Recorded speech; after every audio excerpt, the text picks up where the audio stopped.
Halo teman-teman, ya datang lagi, ketemu lagi kita di After Hours. Kita ngobrol-ngobrol santai habis market tutup. Ada berita apa sih yang menarik yang berhubungan dengan capital market dong tentunya, ya kan? Jadi kita baca tentang suku bunga ya, gitu, tentang inflasi. Itu gimana tadi? Iya, jadi yang saya baca tadi itu bahwa memang saat ini kita sedang dihadapkan dengan dua kejadian penting yang akan terjadi, yaitu adalah pengumuman inflasi Amerika Serikat dan suku bunganya, Oke. gitu, untuk periode bulan kemarin, bulan Mei, gitu. Jadi memang inflasi ini dan suku bunga itu ya saling mengaruhi lah satu sama lain. Kalau inflasi naik, salah satu cara untuk menekan inflasi adalah dengan menaikkan suku bunga, gitu kan. Karena dengan menaikkan suku bunga, harapannya itu belanja akan menurun, demand menurun. Nah, di situ hukum permintaan dan penawaran itu akan berlaku.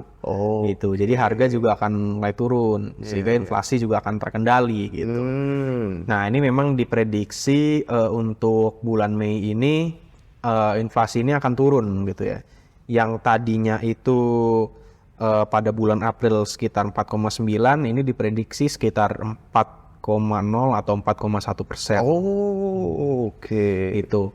Nah, jadi ini harapannya kalau memang tercapai, itu The Fed tidak akan menaikkan suku bunga. Gitu. Akhirnya berhenti. Iya, tidak akan menaikkan suku bunga lagi, gitu kan. Nah, ini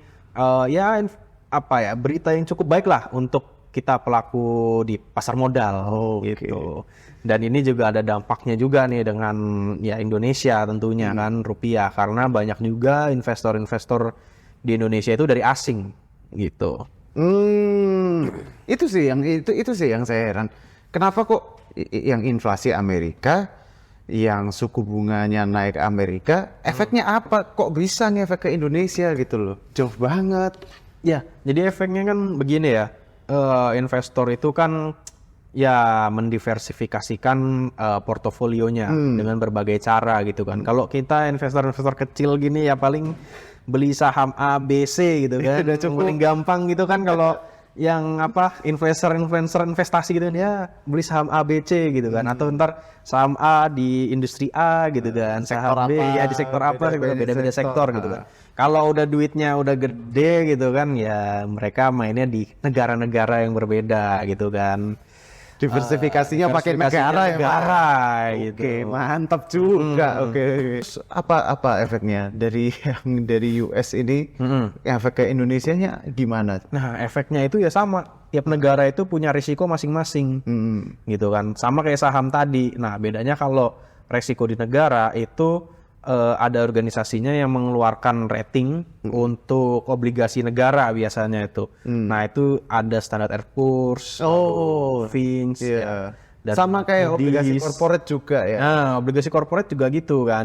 Kalau di kita itu kan ada Pevindo ya. Iya. Kalau itu Pevindo. Nah, kalau di luar itu ada S&P.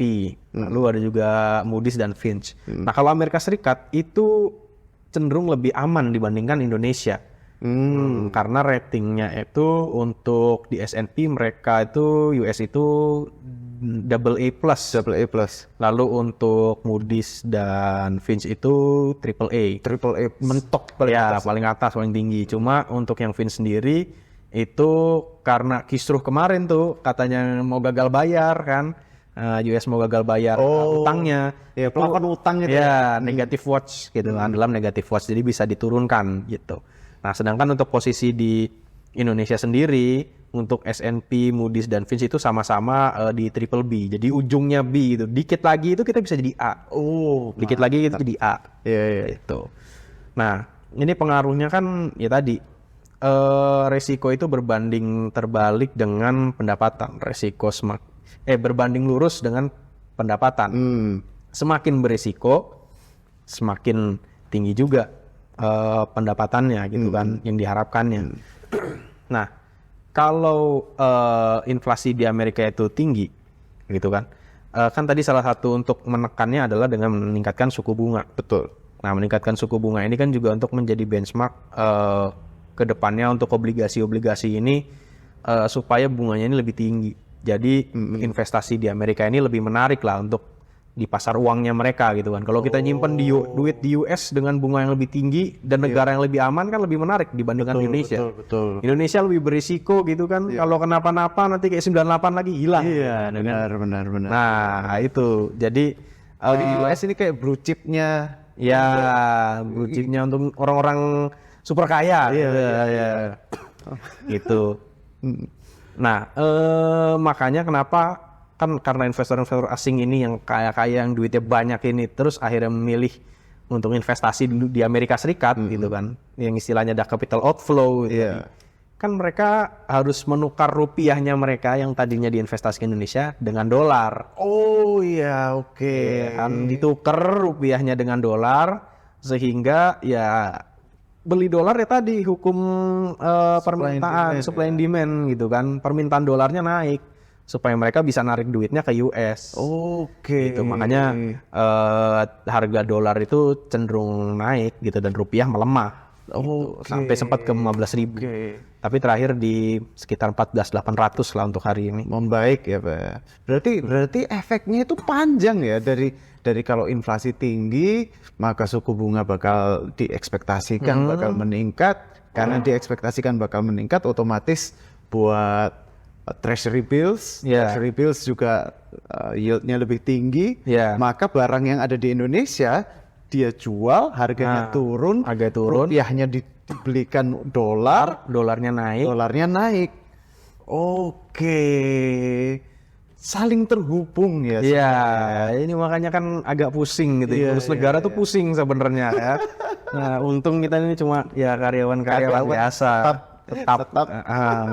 Gitu kan. Untung kita bukan Pak Jokowi, bukan Bu Sri Mulyani yang ngurusin negara gitu kan. Sampai situ dulu, kita bakal ketemu lagi ya kira-kira 2 minggu lagi lah nanti kita ketemu ya. Stay safe. Kalau mau beli saham atau obligasi Victoria Sekuritas saja. Dadah.